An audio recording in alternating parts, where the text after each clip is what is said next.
Good evening, everyone. This is Lowman02 doing another deck tech here. What we have before us is Red Deck Wins. This is a 100 card singleton version of the deck for that format. So just before we start, this is really the boogeyman of the format. So in that context, just have the expectation that most players will be prepared for this deck. At the same time, it's a great entry-level deck for a player that's looking to get adjusted to or accustomed to the format and really learn what other viable archetypes are out there. It is a 20 life format, so this is a very viable method for closing out games very rapidly and winning.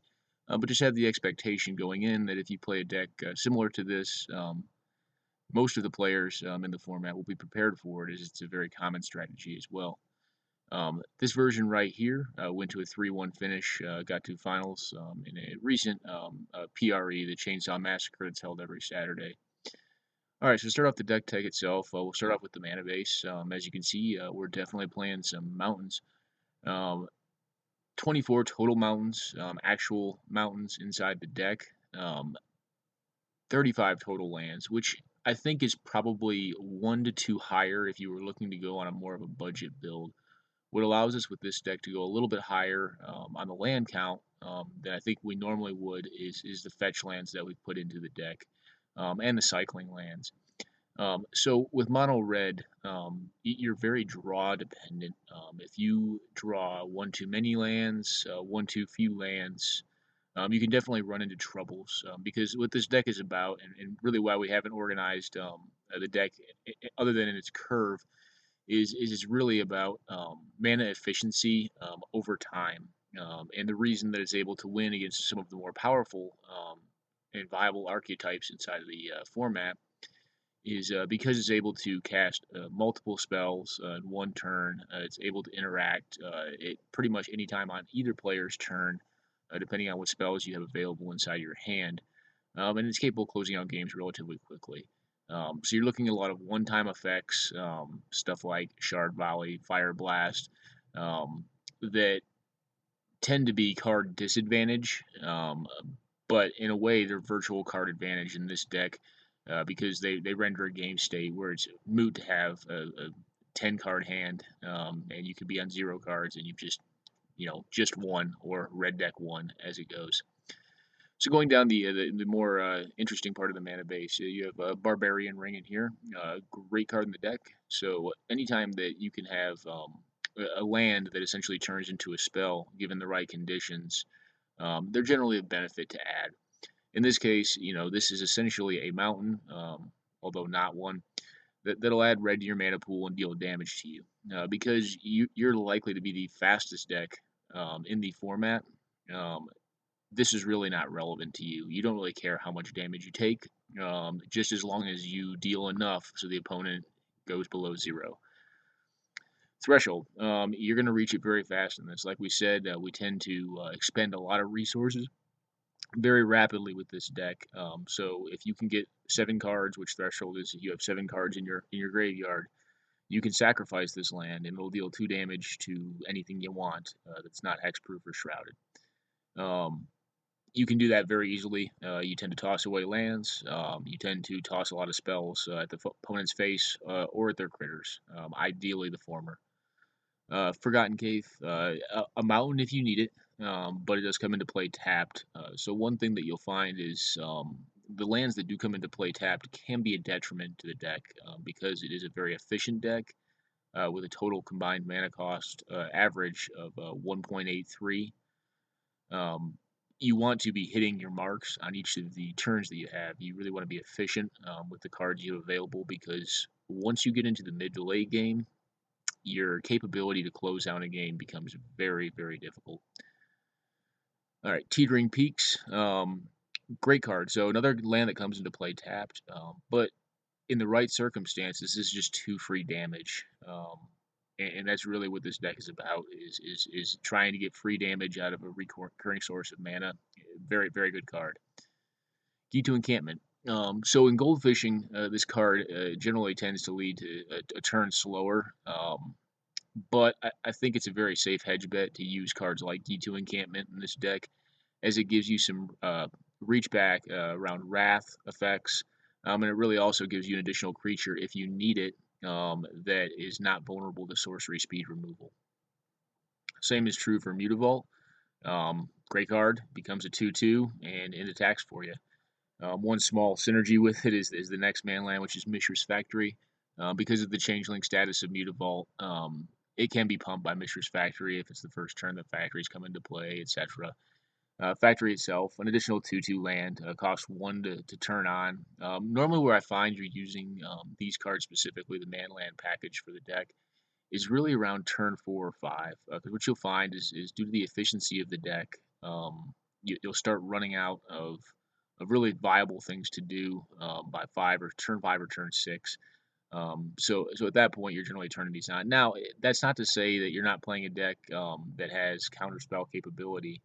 And then maybe as a play choice, you want to hold in your hand creatures or damage sources that can be countered. These obviously cannot. So you force your opponent to deal with them, and if they are incapable of dealing with them, you kill them with them. So they tend to force the opponent's hand, and they can be used early game. But like I said, typically when you're fighting against like a mid-range deck, you're trending to turn these on after you've already dropped your creature base recurring damage sources, and or hit them with your spells. All right, going down Wasteland. A more budget choice for this would be Tectonic Edge. Really, this is just in here as a one of to hit very specific lands. Um, things like possibly Caracas, a specific piece of mana fixing. It's really an I gotcha card. This is a pricier one, so like I said, if you want to go with Tectonic Edge, that'd be a very viable choice as well. But really, what this card does, and what land destruction does, is ideally forestall the game developing into the mid game and or the late game. We're really, a lot of the other decks in the archetype will shine over the strategy that you're employing with this build. As we talked about, we have all of the fetch lands that are available to fetch mountains. These are great in the deck. They are obviously pricier as well. So if you were looking to build this deck on a budget, what I would recommend is that you cut the mana base down to 34 to 33 lands and replace these fetch lands that are shown with basic mountains. The reason I am a huge fan of having fetch lands in a deck like this is it effectively thins your ability to draw land. If I play a fetch land turn 1 and fetch a mountain, I've effectively ensured that I only have 33 lands left in my deck. If I get to do that twice, my chances of drawing lands as I develop off the top of my deck become significantly lower, especially in a light mana base like this. Okay, so to jump into the 0 mana spells, Fire Blast. This is a pretty ubiquitous card for mono red wherever it is legal. Great card. It trades in a resource that, frankly, once you're casting this, you shouldn't care about anymore. You're winning the game with it. Um, Great spell, 0 mana, 4 damage, and you're trading in 2 lands. And you pretty much should shrug your shoulders and say, well, oh well. Okay, so to jump into the one cast, what you have at the top here is your burn package, Burst Lightning. And I apologize for the full art. This is essentially just says do 2 damage at instant speed to anything you like. If you pay 1 red plus 4 other colorless mana, you can do 4 to whatever you'd like. Great card, flexible. Lightning Bolt, also ubiquitous with any mono red deck where it is legal. Great card, printed at the very beginnings of Magic and still seeing quite a bit of play as one of the most efficient removal spells outside of something like Swords to Plowshares ever printed. 3 damage to anything. Wild Slash. This is an interesting ad, so it really is just a shock, but the part of it that can become viable is the prevention clause that's in it. It also goes to the dome as well. We do have the ability to make 4-power creatures with cards like Koth. Um, you have cards like Goblin Rabblemaster, Ball Lightning. Um, you also have Hell's Thunder. So there's quite a few ways that you can get a 4-power creature. Most times you're not going to see that come into play because a lot of your creatures are 3 power or less. Um, The next one, Shard Volley, kind of like a nerfed version of Fire Blast. This is Lightning Bolt, but you sacrifice a land, which again is a fine card for a deck like this because you really, don't care about trading that resource in. Now, I say that, but you also need to be intelligent about how you're using cards like Shard Volley and Fire Blast. If it's not winning you the game or preventing your opponent from winning the game, you probably want to be careful on how you do that because depending on how your mana has developed, you could close off options from a strong top deck, depending on what the game state actually is. So these are generally the last cards you want to be casting, and normally you want to be under the dome. All right, Rift Bolt. Looks like we have a 3 cast here. Great card. So this is one of the Suspend series cycles of cards. And basically what it says is, sorcery speed, lightning bolt. You're gonna wait a turn to get this effect. The suspend cards are great because they do have some interesting synergies with some of the other cards in the deck. Plus, they force your opponent, if they want to prevent this effect, to counter multiple spells in one turn. So mono red is all about efficiency, mana efficiency. So what you're really trying to do is impact the game state as rapidly as you can before your opponent is able to, one, prevent you or enact their own game plan and win. So cards like this are great because when you're playing against that pesky blue player, for instance, you can suspend this and you've cast nothing, and the next turn, if they want to deal with this, then, and you've suspended it on turn one, then they're not going to be able to deal with, for instance, your Keldon Marauders or your Lightning Mauler or your Ember Tree Emissary into Lightning Mauler. So really, what it does is it forces more decisions out of the opponent, and the more times you force an opponent to make decisions, the more mistakes they can make. Which ideally, I think if you're playing it right, you always want to put the opponent in a position to make mistakes, and then capitalize on those and win. The other card that's kind of interesting with Rift Bolt, that I found kind of interesting, but really it's any reoccurring source will enable this too. Is its synergy with Bloodstorm Berserker? This guy, I think you see him decently often in red deck wins and Hunter Card Singleton, but I'm a huge fan. So 2 mana for a 3/3 body, and you should never be casting this if you don't have Bloodthirst.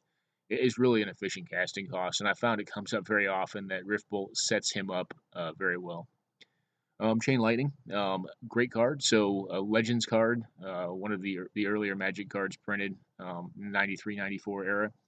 It essentially says Lightning Bolt, only it's at sorcery speed, and your opponent can throw it back at you or a creature you own if they'd like. Generally speaking, you're not going to see it get thrown back. I don't think in this format I ever have seen it thrown back. Lava Spike. So obviously a less flexible card than both Lightning Bolt and Chain Lightning. You're looking at a sorcery speed that will only go to the opponent's head, but it's 3 damage, and that's really the resource that you're attacking in this deck. Pillar Flame. So another 2 damage one, and I feel that some of the 2 damage sorcery and instants at the one spot need to be justified. And this one, I think there's a very strong justification for. Kitchen Finks is a very common card. If you're not familiar with Kitchen Finks, it is a 3/2 persist creature that gains you 2 life whenever it enters the battlefield. So Kitchen Finks for this deck generally says discard 1 card, 1.5 cards, and you have to deal with it. So really, you're looking at about a 2.5 or 2.5 card swing in whoever's playing that card's favor for the red deck to deal with that card. This one right here basically drops that card advantage equation down to about 1.5. So they're going to gain 2 life off of it if this is your play against it, which I consider about half a card. But you cast this, it'll exile it, disabling the persist trigger, and it basically it's just a better trade for your mana to combat that creature. And keep in mind, like really, you don't want to be destroying the opponent's creatures. Sometimes you will have to with this deck, but ideally, the only time you're doing that is when you is the first couple turns where you really need the board open for your recurring damage sources or your creatures to get through and destroy the opponent. All right, Forked Bolt. Again, another 2 damage spell that I've included the one spot. And really, the reason why is because Mono Red does not have a lot of ways to get 2-for-1s. Not really at all. Really, it 2-for-1s itself more often. I mean, we already talked about 2 key cards that do that, both Shard Volley and Fire Blast. But this card right here really just has the ability to get folks. If they go turn 1 Noble Hierarch or insert Mana Elf here, this card can very easily kill that, set them back a mana, which based upon their keep may have been very necessary for the hand. And also go to the Dome, or if there's multiple Mana Elves, it can get 2 of them, which is really where the 2-for-1 comes in on it. Firebolt, same story. Another 2 damage sorcery at the one spot, but has flashback.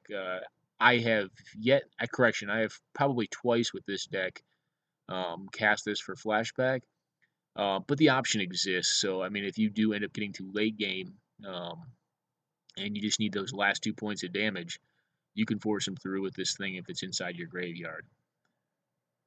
Spark Elemental, not a great creature. It's not at all. It's really what the intent of this card is it's another lightning bolt that unfortunately dies to more. But like we said, we're not really a card advantage deck. Where we get it, we try to. We're looking to close the game out fast. So this is just a very quick, efficient creature, and obviously not recurring. All right, Falcon Wrath Gorger. It may not look like much, but you want as many of these kind of guys as you can generally get at the one spot. So 2/1, his ability might as well say nothing. It might as well say, insert flavor text here, because you only have a couple other vampires, and really, unless the opponent's making you discard, you don't have any ability to do that outside of, a card like Forgotten Cave, which cycles. Fire Drink Satyr, another 2/1 at the 1 drop. I have rarely pumped this guy, and obviously he has the Jackal Pup clause on him. When he takes damage, you take damage. So again, like I was talking about, really what you're looking to do is get in 4 to 6 points of damage with this guy, and then you're not worried about him anymore. So that's kind of what I was talking about with some of these 2 damage spells. They allow you to keep the board open for your lower end threats like Fire Drink Satyr or Falcon Wrath Gorger. All right, Genju the Spires, very, very powerful card in this sort of strategy. And why I say that is because of its flexibility. So what you have is the availability of a recurring damage source that one does a lot of damage. Obviously, not having trample is a detriment to the card. But where this really shines is against the control matchups, where it feels like they have an answer to everything. They can kill this thing multiple times. And like I said, for you as the mono red player, trading a land for a removal spell is fine. That's a great exchange for you because your land resource is not something you need a lot of. Obviously, with this card, the ideal time to cast it is generally actually not turn 1. Generally, this is a turn 4 play because it allows you to, one, cast it, put it on an unnewly controlled mountain, and then use your remaining mana to get a free 6 damage, just so you can get that surprise out of the opponent. However, for efficiency, it can make sense to play this prior to turn 4, just to have the option available and to leave the threat around to keep the opponent back. All right, Goblin Bushwhacker. Recently, a functional reprint of this card, the Surge Reckless Bushwhacker. Um, Definitely not Goblin Bushwhacker because this guy pumps himself, obviously, and he's a little more flexible in a deck like this. One thing I didn't mention is this deck is essentially 33% lands. I know it says 35 up there, but with the fetch lands, I think you can kind of pare it down the math. 32 creatures, and then 32 other instant sorcery, planeswalker, artifact sources of damage, or enchantments. I think that's a very good mix to have in this deck, and it's just the right number that this guy right here is a very viable card in the deck. But you also do not want to draw your creatures generally late in the game because most of them are great early game plays. and you will start the damage train with them to get your opponent down to 0. But normally you're going to finish with your spells in a deck like this. And the reason being is because of their flexibility. When you play creatures, obviously you play them on one of your two main phases, which allows control players and others to really predict and react to your actions. Whereas your sorceries, your instants really give you the flexibility to hit them whenever. So when they tap down to finally turn the corner, you can just say, "Nope, the corner's not been turned. You lose." All right, Goblin Guide. Um, best, well, arguably best red one drop ever printed. You don't care if your opponent's getting lands, especially if they can only play one per turn. This guy is 2 damage the turn he comes in, and he ideally does 6 to 8 damage for you before he can't attack anymore with value. Grim Lavamancer. So this card is really an all-star in a lot of different archetypes inside this format, from control to mid-range to really here. The idea being is that you're expending resources, sorceries, instants, creatures to deal your opponent damage. You're losing them in the exchange because, like we said, we're really not as worried about card advantage. We're more worried about just getting the opponent to 0, having that effect.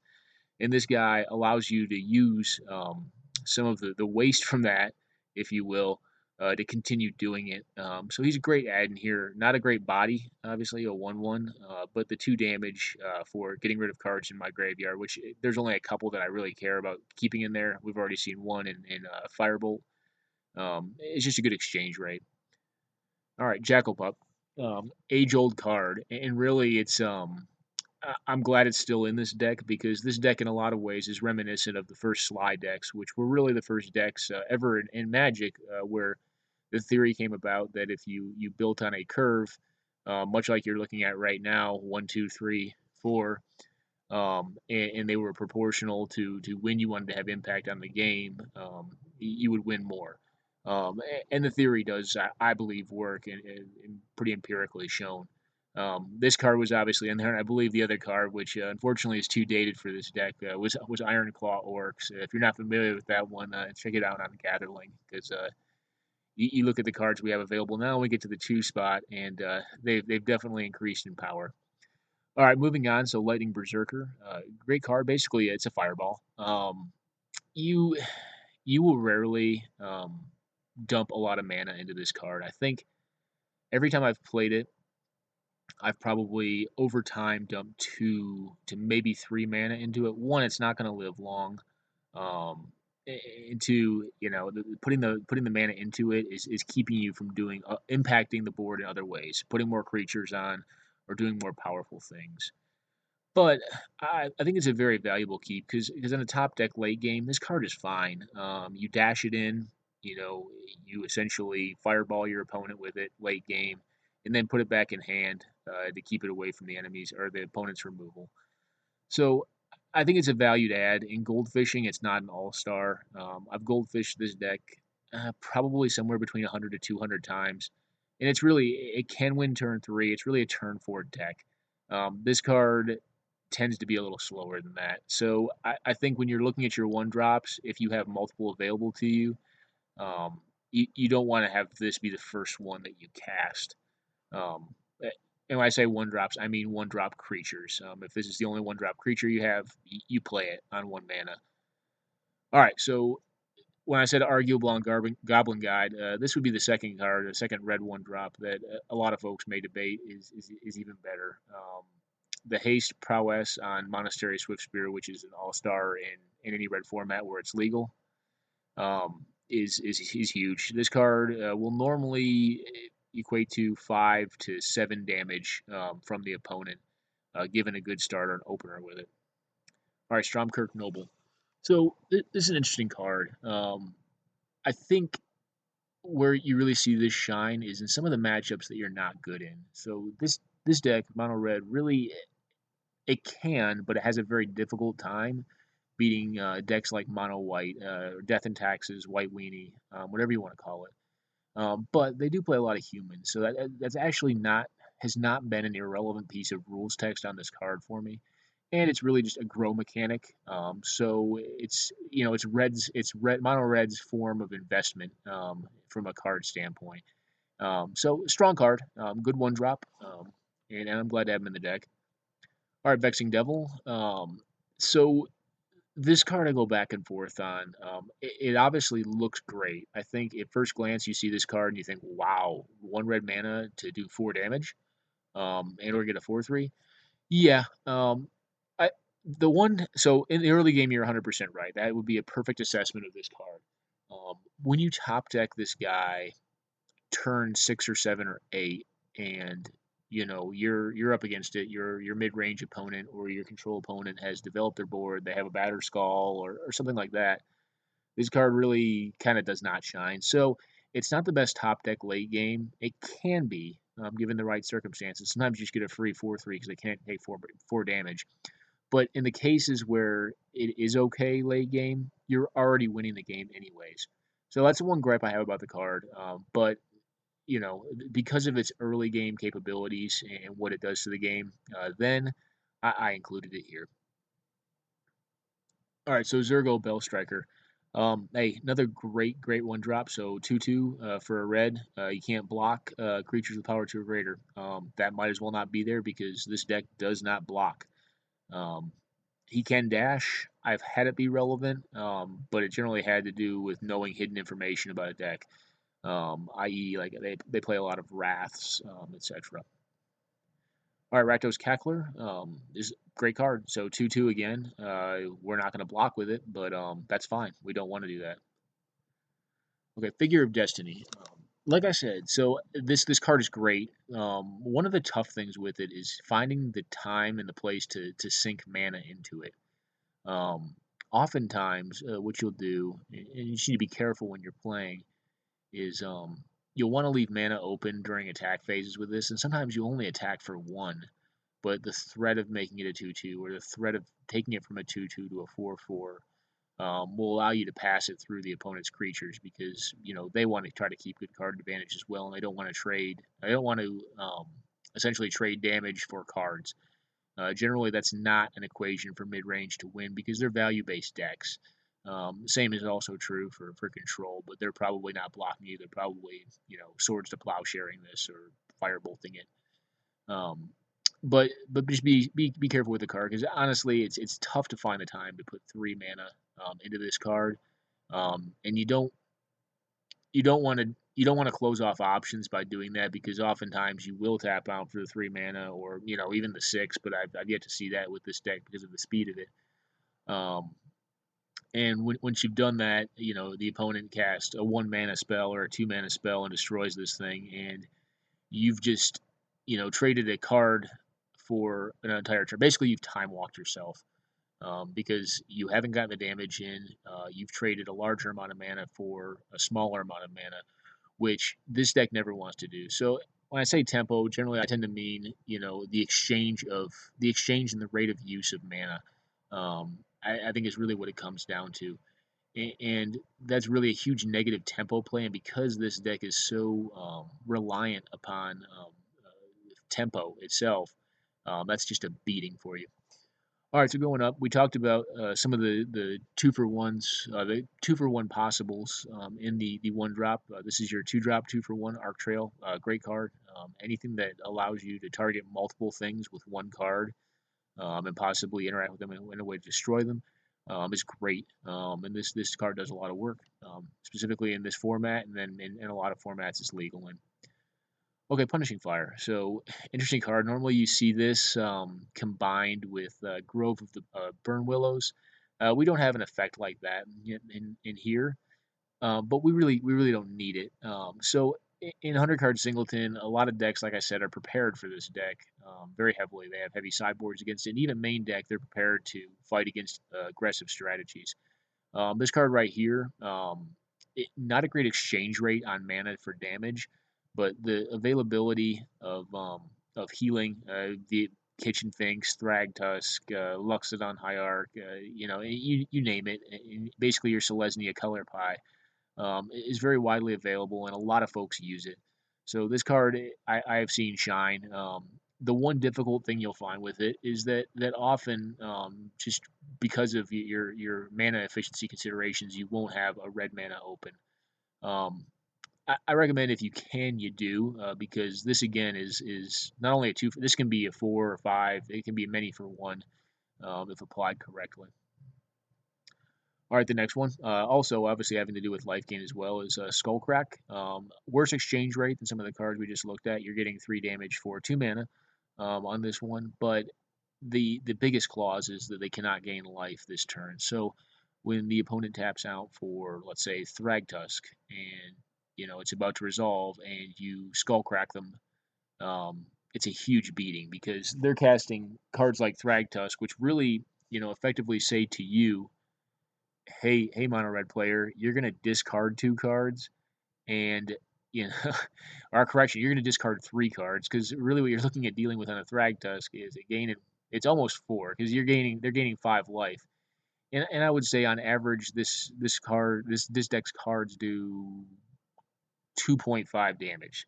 So let's say the life gain itself counts for 2 cards out of your hand.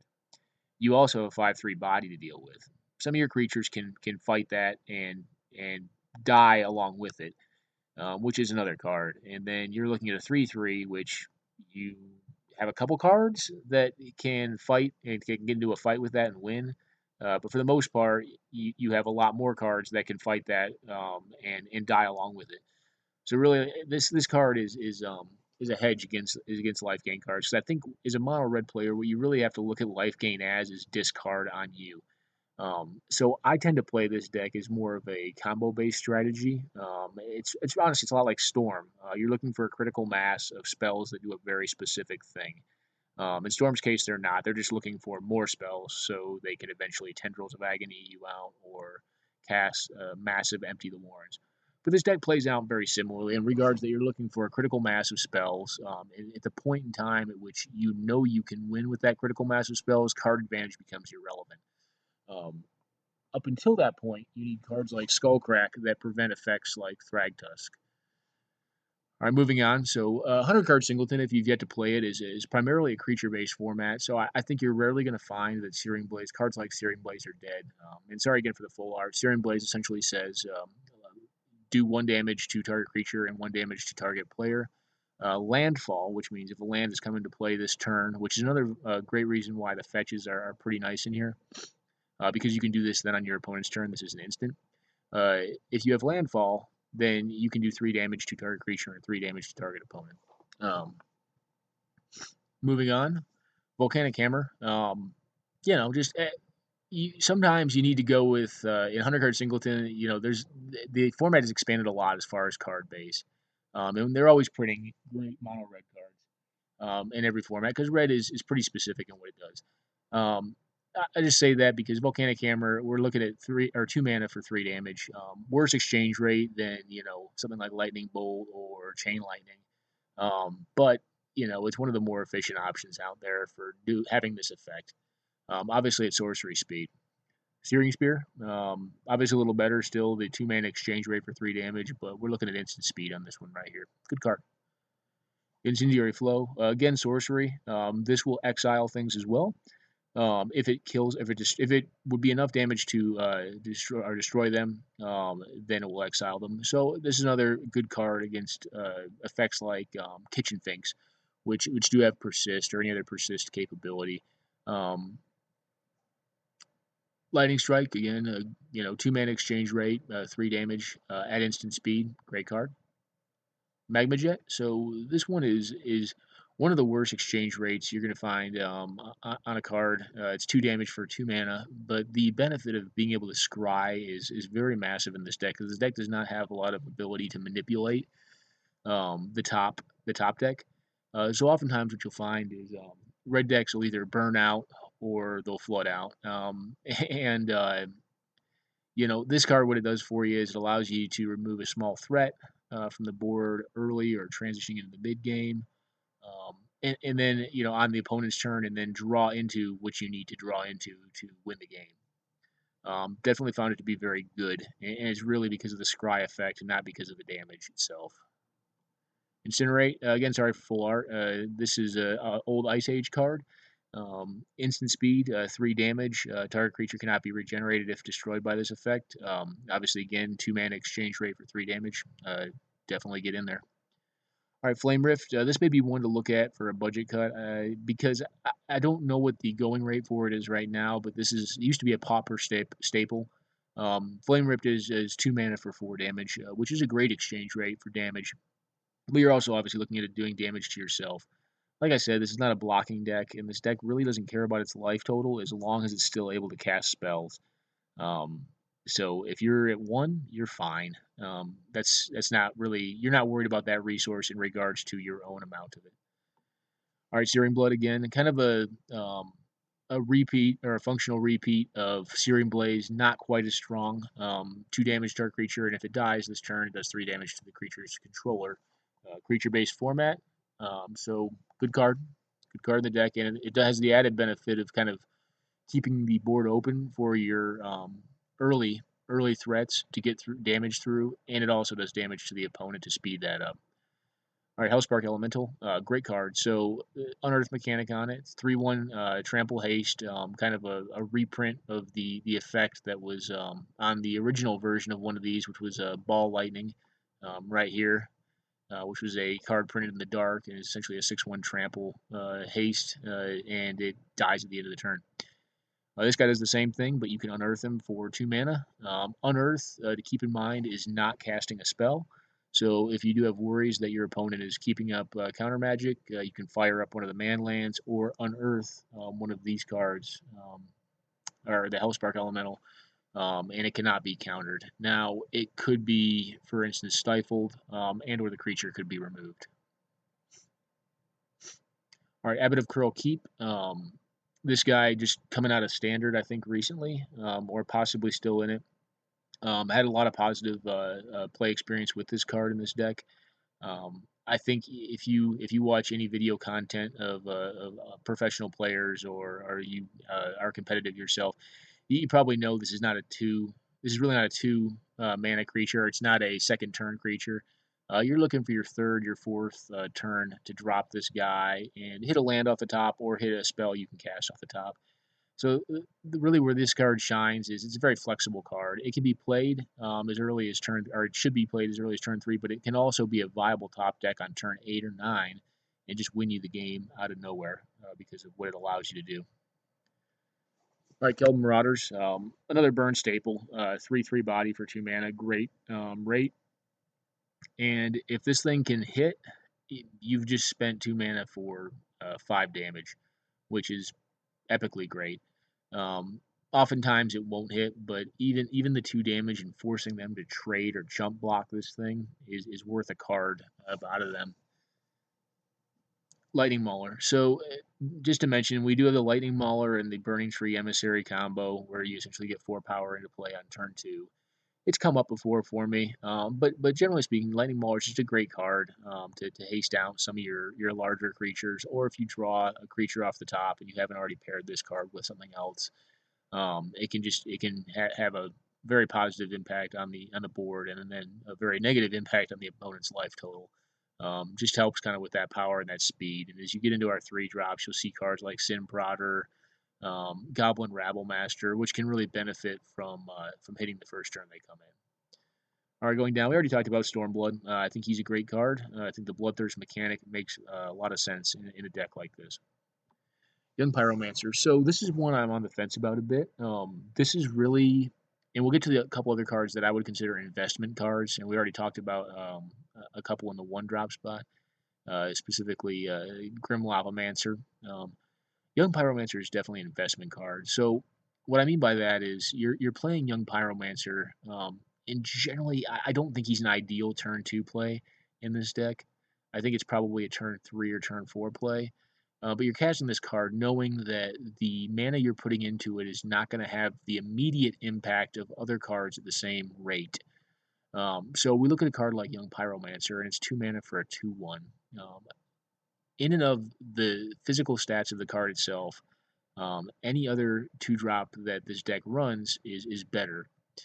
Where this card goes from being the worst in regards to its singular power and toughness and its mana exchange rate, is the fact that based upon the large amount of sorceries instance this deck cast, over a course of 2 to 3 turns, you can get anywhere from 3 to 5 additional power and toughness into play with this card. So an investment card, not a great immediate impact card. In gold fishing, I've found this generally tends to change your clock from 4 turns to probably 5 turns. Is really what I've seen. So on the board about it, because really what you're looking to do with this specific build is impact the board immediately, impact the opponent's life total immediately. But I think cards like this just give you a little bit of additional range against the mid-range threats that are out there. All right, so Ash Zillet, great card, 2 mana, 2/2 first strike and haste. Very rare to see first strike on red creatures. Normally that's a mechanic that's saved for white creatures. And then it has the added benefit of randomly, if the opponent is playing flashback cards or, well, really just flashback cards or, I guess, Burning Wish, you can do 3 damage to them every time they do something like that. That doesn't come up a lot, but just a good body. It's hasted, gets in there pretty quick. All right, the next one, I think if you've played Mono Red before, you've played in formats where it is played, you'll know this card right away. Pyrostatic Pillar on legs. So Eidolon of the Great Rebel, 2/2 body, and whenever a player casts a spell with converted mana cost 3 or less, it does 2 damage to that player. So I think it's worth noting that the reason we didn't include a card like Pyrostatic Pillar in this deck is we also play a lot of, well, heck, our curve is, our average mana cost is 1.83 CMC. So almost all of our cards will trigger this thing to do damage to us. Where I think this obviously has is bounds beyond a card like Pyrostatic Pillar is the fact that it also does 2 damage a turn, and the opponent has to deal with it. And most of the cards they're going to use to deal with it, unless they cast a Pelucranos and fight it, are going to cost somewhere between 3 and 0 mana or 1 mana. So great card. Obviously, we're going to take a bunch of damage from it. We generally don't care, but because it also swings, we're fine with that. We can take the damage for long enough. I've yet to have a game where this was the card that killed me, or I was trapped under the ability to cast spells. All right, Kargan Dragonlord. Another kind of investment creature, but in and of itself stronger. So just comparing it to something like Young Pyromancer. Obviously, 2/2 body to start. It's a decent mana sink, so generally I found opponents deal with this card because they just don't want it to get to the 4/4 flying, or I've yet to see the 8/8 out of this deck, but I've seen the 4/4 a couple times. Normally you cast this thing, and this is a good second turn play, and they'll deal with it on their turn, or it'll live for a turn, and you'll put maybe 1 mana into it because that's all that makes sense given your ability to impact the board with new cards, and it's all you have left. So rarely will it get to a 4/4. When it does, it's great. Very, very efficient rate, and it's a good sink because, like I was saying in the beginning of this is really a mana efficiency deck. So what you're looking to do is outvalue your opponent by being more efficient, by being faster. And that really equates to using every piece of mana and every resource at your availability to cast your spells to impact your game plan. All right, Slith Firewalker. Another sort of investment card, a grow card. 2 red mana, hasted. Basically, what this card says is basically says Stromkirk Norble. Because of the haste clause on it, you are still putting 2 mana into it. It grows at about the same rate of Stromkirk Noble, without the benefit of being unblockable by humans. It's a fine card. All right, Stigma Lasher. So, like I said, this format is very prepared for mono red. This card, if you can get a hit in with it, will ensure that whatever preparations they've made are wasted. Basically says, hey, you can't gain life for the rest of the game, buddy. The Wither actually has come into effect a couple times. If you're not familiar with Wither, it essentially is poison that is not poison. It just gives -1 counters to anything that blocks it. So great card. Little slow, but if you can get it off on a lightning mauler and surprise, you're never gaining life again. It can win games pretty quickly. All right, Burning Tree Emissary. Like we said, we're all about mana efficiency, and what better way to gain it than to cast a 0 mana card? So there's the obvious combo between Burning Tree Emissary um, and cards like Lightning Mauler. But oftentimes, what I find is you're not going to have that combo pan out. You'll be casting a 3 damage burn spell or possibly a 2 damage burn spell in Magma Jet, or you'll be putting some of the other 2 drops down that are not that don't care about having dual red mana. A lot of your creatures require dual red mana, so sometimes it's kind of tough, and not all, but it's sometimes kind of tough to use this card how you want, which is to cast another 2 drop critter. Um, but still a great card inside this deck. And sometimes it's relevant even to hold this card to cast you know have a more powerful turn 3 play with a Goblin Rabble Master or another 3 drop followed up by some sort of burn spell or some sort of 1 drop effect that's inside the deck. Okay, so to go down for the 2 artifacts we play in the deck, and you'll notice we don't play swords. We don't play Bone Splitter in this deck, and really that's because it is a creature deck. It has creatures in it, but the creatures are generally not going to stick around long enough where those cards, I believe, are relevant. All right, so Anka Mishra. If you're familiar with Zozu the Punisher, then this gem should ring a bell. 2 mana. Whenever a land enters the battlefield, 2 damage to that land's controller. Yes, this impacts us. Yes, we play fetch lands, and frankly, you generally don't care. It's going to do more to opponents that require more mana to cast their spells because they're going to have to play into it. So the reason I have this in here as opposed to something like Zozu the Punisher, which I know kind of goes contrary to the argument I made about Eidolon of the Great Revel and Pyrostatic Pillar, is that this is very, very difficult to remove. Whereas, Eidolon of the Great Revel is not hard to remove, but they're going to take 2 damage from it when they remove it.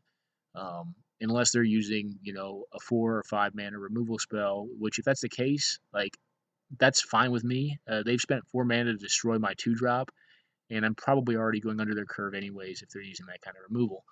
Um, Artifacts are generally a little more difficult, and generally they'll have a means to do it because they're going to be afraid of our enchantments and really the next artifact that we'll talk about, which is Shrine of Burning Rage.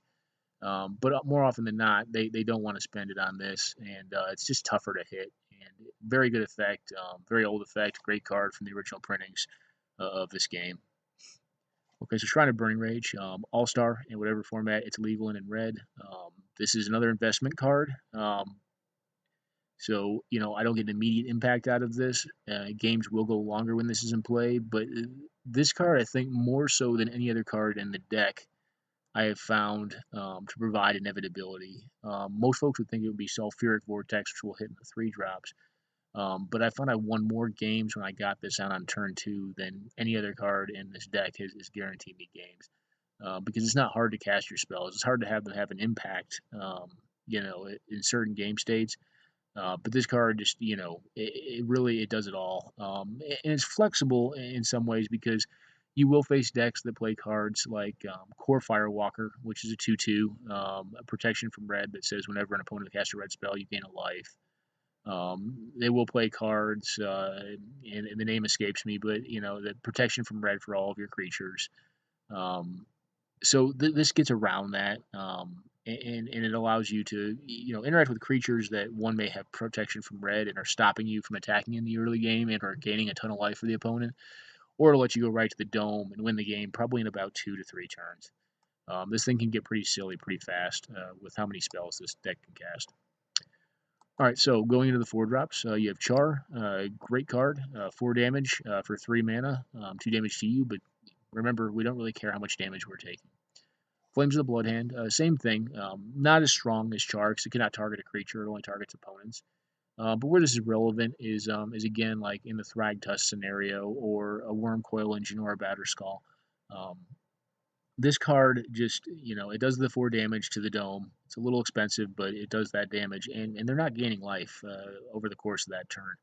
which is an effect I find you really want in this format, especially in a deck like this, because if they're able to stop you from interacting against their life resource, it equates to discard. And what do combo decks hate? They hate discard.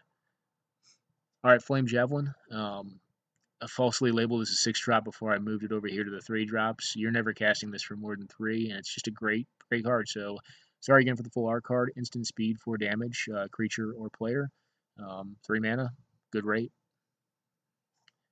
Stagger Shock, another great rate card. So you're only getting 2 damage the first casting of this, but the rebound on it is great because you start looking at some of the prowess triggers that we've already seen on cards like Monastery Swift Spear, and on cards like Abbot of Carroll Keep. This card really just shines. I mean, you're looking at 4 damage total for 3 mana, and those triggers can generally be game breaking. All right, Ball Lightning, great rate, 6 damage for 3 mana. This effect has been replicated many times, quote unquote fixed. But this one right here was the original, and it does what you need. It gets a heck of a lot of damage in here. I'd recommend on a lot of your 3 drops. I didn't mention it yet. You have to be careful when you're casting these and how you're casting them. Just ensure that you're cognizant of what options the opponent has available to them. And what I mean is what mana is tapped, what mana is untapped, what color is it, what could they possibly cast to interact with this? Because when you have cards like this get, Swords to Plowshare, because remember, it doesn't really matter how much life we have. Once they've established control over the game, they're going to win. But if a card like this gets Swords to Plowshare, it's such a beating. And it's huge tempo loss because you put 3 mana into a spell and it's just been beat with a 1 mana card or even a 2 mana card in this case. So Ball Lightning, great card. Just, caveat emptor, be careful with the card because it can also lead to blowouts in the opponent's favor. All right, Goblin Rabblemaster. Great exchange rate. Not a lot of body on this card. I mean, it's essentially a gray ogre. But when you read the rules text on it, I mean, this thing can get silly quick. It can just win games all on its own if the opponent has a draw that can't interact with the board very well. It requires a lot of time to interact with the board. So that's why it's included. Not a Goblins deck at all. But this card goes wide, so it's a grow card as well, and it grows all on its own. You need to do nothing to have this grow. And it also pumps itself based on it. So it's essentially like, in this deck, it plays out like Young Pyromancer plus Goblin Pile Driver, essentially. All right, Simbrodder. Newer add to the deck, newer print for this card right here. The Menace is actually not unnoteworthy on a 3/2, but really what you're looking at this guy to do is get an additional 1 to 2 damage every turn based upon the top of your deck, because I have yet to have an opponent actually give me the cards they saw on the top of my deck. And yes, you can hit lands, but this is a land-light deck, and if you're hitting lands, I think you're in an okay place because you don't have to draw that land at that point in time. All right, Exquisite Firecraft. Yeah, again, 3 mana, 4 damage. This is pretty much the best exchange rate you're going to get, and the Spell Mastery Clause is not completely it's not completely irrelevant.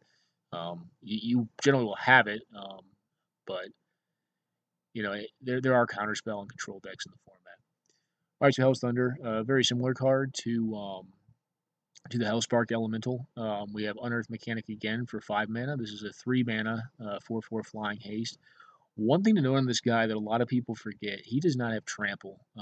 So if you're casting this against, like, for instance, Bitter Blossom, which means you're probably in a good place anyways, but against, like, another crappy flyer, like, you can put 3 mana into this card and you may get rid of a card that's 1 to 2 mana or maybe 3 mana itself. Really what you want to be doing with this guy is hitting the opponent in the face with him. So if that's the case, you may want to look at how you're using him. The Unearth Mechanic, again, is not casting a spell, so if you have fear that the opponent may be holding up counter magics, unearthing this guy is a very viable choice to make. Okay, so Sulfuric Vortex. Everyone should know this card. Ubiquitous with mono red. Cube staple for a very long time. You know, said by a couple professional players to be the best cube card. This card is great. So it's helping you lock up your game plan. You don't want anyone to gain life, and this continues just to do it on every turn. So if you're not familiar with this card, Just leave it up for a second. It does everything this deck wants to do. And 3 mana, good rate. All right, Bogart Ram Gang, 3/3 for 3 mana. That's fine. It's a fine exchange rate. The haste clause is really what gets it, and so is the Wither. So, again, Wither enables you to essentially turn the clown sideways with this card and maybe trade it, or just get it blocked by something and then make that less of a threat after it's been blocked. And really, just the 3/3 haste body is still good. So a couple cards you could look at in the 3-drop slot that I have not included here. And if you were looking at more like budget options and you want to cut out the fetch lands or maybe, fill out this part of the curve, would be like Chandra's Phoenix or Chandra's Spitfire. Both are fine cards. The Phoenix, probably a little more so than the Spitfire. It's a little more flexible. If it dies, you can bring it back with by casting just a spell at the opponent's face, and it's back in your hand. The Spitfire, obviously, more of an investment card. So if you're not familiar with Chandra Spitfire, 1/3 flying for 3 mana, 2 colorless, 1 red. Whenever you cast a spell that does damage to, or whenever an opponent is dealt non-combat based damage, Chandra Spitfire gets +2, +0. A newer functional repeat of that. Well, correction, a better card than that, really, because it does more than that does. It can be blocked. Is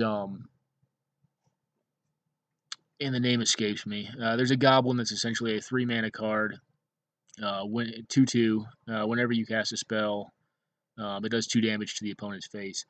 Another viable option, another investment card though, and if it gets removed, you've spent a lot of mana to do nothing.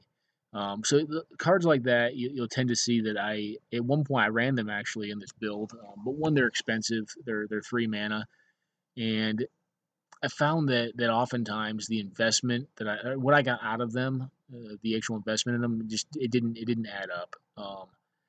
And against the decks where they were good or when they did win me games, I was already going to win anyways. So really, what I've tried to get after in this deck is minimal investment cards and really just high impact, low curve threats to really come under or go under the format itself and get under the threats my opponent may be playing or their ability to interact. All right, Cloth of the Hammer, great Planeswalker, one of 2 4-drops we've selected for this build right here. Yeah, if you haven't played with this card, it's a beating.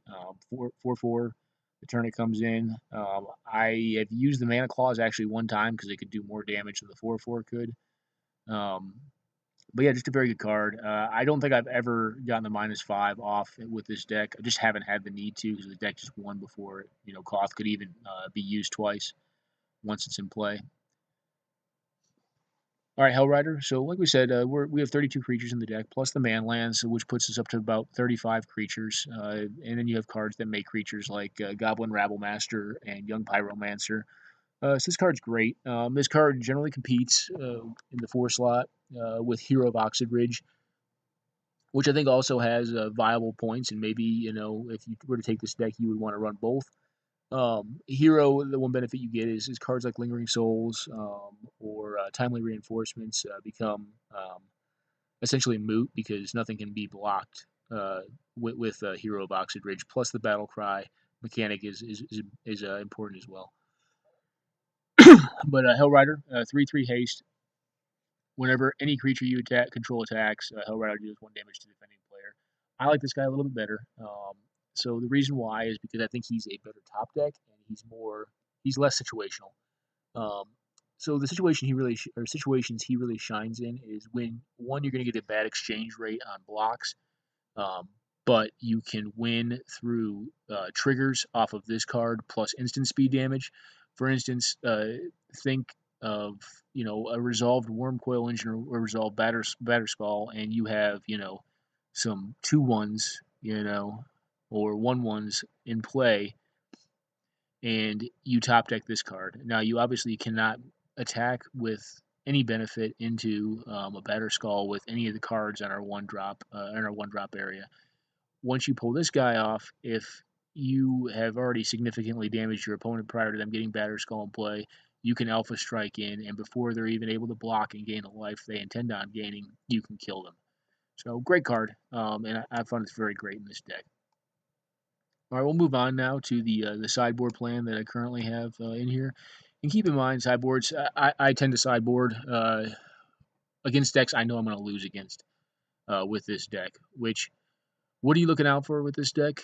You're looking out for a mono white or white weenie. Their creatures are just better than yours are. There's a lot of protection from red, and they can gain life. You're looking out for Selesnya. Green and white gain life, and you know generally green white mid range Selesnya is probably the toughest matchup you'll have because they have a lot of options available to them, and their creatures are just bigger and generally better than the ones that you have. So if you're not able to get a critical mass at the beginning of the game, you can just outright lose or get to a point where there's no way you could ever win. So with that in mind, a couple hedge bets. So Pyroblast and Red Elemental Blast. These are really in here to get rid of well, one protect our spells, but really to get rid of pesky blue permanents. Chill is a card. If you're not familiar with Chill, it is 1 and a blue to cast enchantment, and all red spells cost 2 more to cast. That's not going to prevent them from losing life, but what it will very much so do is kind of combat the mana efficiency, the inherent mana efficiency of this deck, or what this deck is trying to do, and really put you off your tempo and your ability to impact the resource you care most about, which is life. Same is true for Reb. Pyroblast a little stronger than Reb. Generally speaking, in this deck, they're exactly the same card. Correction. I guess Pyroblast you could cast on anything. So if you're not familiar with the chief difference between Pyroblast and Red Elemental Blast, Pyroblast you can cast on anything. It just um, won't do anything unless the card or the spell is blue. I guess the only time that would become relevant in this deck is if you did happen to board them in and for some reason you wanted an additional Young Pyromancer token. All right, Shattering Spree. So one area that I've skimped in this deck significantly because the cards just become very situational. And when they're great, they're the greatest. But when they're dead, they're rocks. I mean, they're worse than basic land. Is artifact removal. And the reason I mention that is because there's a lot of really great artifacts against this deck. We just talked about 2 of them, which were Wormcoil Engine and Batterskull. Both those cards just do a very good job of closing out games against Mono Red and forestalling you from winning. Shattering Spree, huge fan of this card. What you have is a very efficient answer to artifacts, and you have the capability when this is drawn late game, if you board it in, to deal with multiple artifacts, and/or because it's not uncommon, cast it multiple times and replicate to prevent an opponent from using counter magic to counter it. So the card is very flexible. It can allow many for one, or it can allow counterspell protection by replicating the spell on the same target. All right, moving down. One other thing that I have not done that a lot of players do with mono red is the deck itself does not play a lot of land destruction or land hate. There's one wasteland to kind of forestall the transition from early game to mid game, but I haven't played cards like Dwarven Blast Miner or Dwarven Miner in this deck. Just due to the fact that our meta right now has many near mono color players, which these cards are worthless. There, I'm paying 2 mana for a 1/1 body that does nothing for me. But when they're good, they are good. Land destruction can win games, but if it's not relevant, the card itself is junk. It's a 1/1 for 2 mana, which this deck is more efficient than that. All right, Havoc. Like we said, we lose to white cards. This spell or this enchantment right here says whenever someone plays one, they're going to lose 2 life. Great card. Played this against mono white, white weenie, and Selesnya, and it's great. All right, Price of Progress. Again, one of the best exchange rates, if viable, for damage to mana. This can do 10, 12 damage to someone very easily in the right matchup. So you'll bring it in when you're generally playing against 3-color, good stuff, mid-range value decks. Scald against blue. If they play islands, you want this in there. Having to take a damage every time they tap an island is huge. All right, Blood Moon. So very difficult to remove enchantment. Like I said, in a lot of matchups, this is deader than dead. But when it's good, this thing is the best thing you can almost be doing for 3 mana. It can just stop games, and you can win with a 1/1. Same is true of Magus the Moon. If they're playing a lot of non-basics or 3-color value mid-range good stuff decks, this thing will win games for you. All right, Anarchy. So Some of the biggest hate cards you're going to see against this deck, the toughest ones to beat are going to be cards like Warmth, Sphere of Law, Core Firewalker, Burton Forge Master. So these cards are difficult for this deck to beat. They're all white. Anarchy is really, one of the very few odd. It's an odd card, but it's one of the few answers that just hoses white permanents. If you're not familiar with some of those cards I just mentioned, Warmth basically says 2 mana, 1 colorless, 1 white enchantment. If a player casts a red spell, you gain 2 life, which basically says you can never win unless you get recurring damage sources down early and then just don't cast burn spells. It basically just fogs all of your burn. Sphere of Law says any red source that deals damage to you deals 2 less damage to you, which most of our sources deal between 2 and 4 damage, which means the most we can hope to do with any of our individual spells is 2 damage. I guess 4 off of Ball Lightning. So those cards basically just wreck your game plan. And this card right here gives you a lot of reach against them. If they manage to resolve multiple of those cards, you can sweep them all off the board in one fell swoop with Anarchy. So very strong card against decks that pack that kind of hate against you. A more recent ad, Everlasting Torment. This card kind of looks like Sulfuric Vortex. It's definitely not. Um, I I think against the right matchups, this card can be great, but because it in and of itself does nothing to impact the board whatsoever, I've put it in the board. So players can't gain life. That is the same as Sulfuric Vortex. Damage can't be prevented. So where this shines is against cards like Circle of Protection Red or Rune of Protection Red, cards like that. So what this basically does is it stops them from using their mana to prevent damage, because Sulfuric Vortex itself will disable them from gaining life, but it can also be prevented. So that's where this really shines. Also, it's not irrelevant to note that all damage can be treated or is treated as if the source had Wither, which means that you can shrink creatures that the opponent plays that are much larger than yours. Where this card shines tends to be in like a Selesnya or mid-range matchup. I do not think it shines against White Weenie, just due to the fact that First Strike is a very common mechanic on white creatures, and their creatures tend to just be better, and First Strike just beats Wither all day long. Not a bad card, powerful in the right matchups. Kind of expensive on the exchange rate for what you get for very little impact, but it can win games. All right, moving over to Artifact Hate. Now, the Artifact Hate is specifically here. Well, correction. The second 2 artifact pieces of hate are here for a very specific set of cards. Those are protection from red cards, because really, main deck, the only way we have to interact with protection from red is on 2 of our 3 man lands, Mutavault and Mishra's Factory, and also our Shrine of Burning Rage. Curse Scroll is a great answer to protection from red cards, specifically Core Firewalker, Burton Forge Master.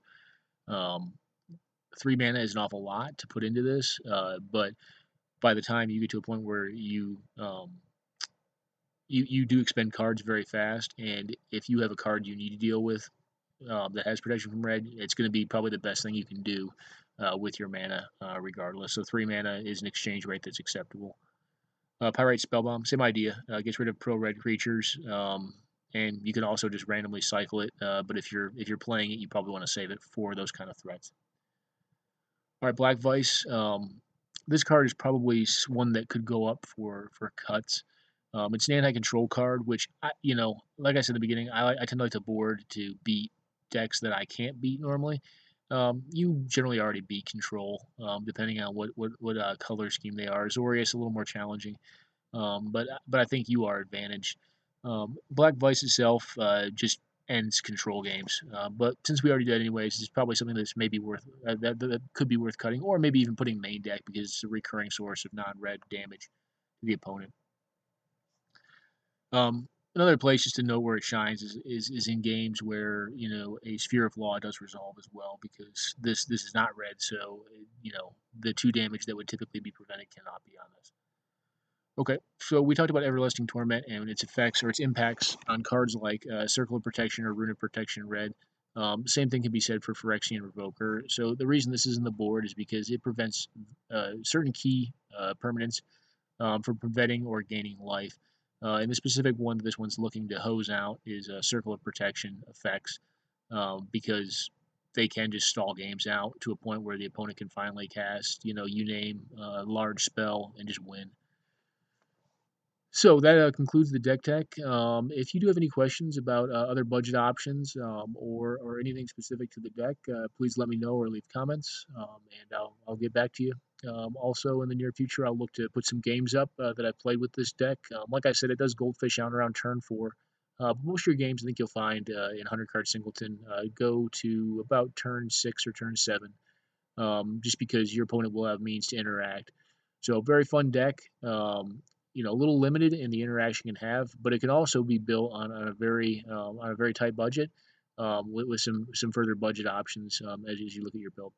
So I hope you have fun playing it if you end up picking this deck up, and take care.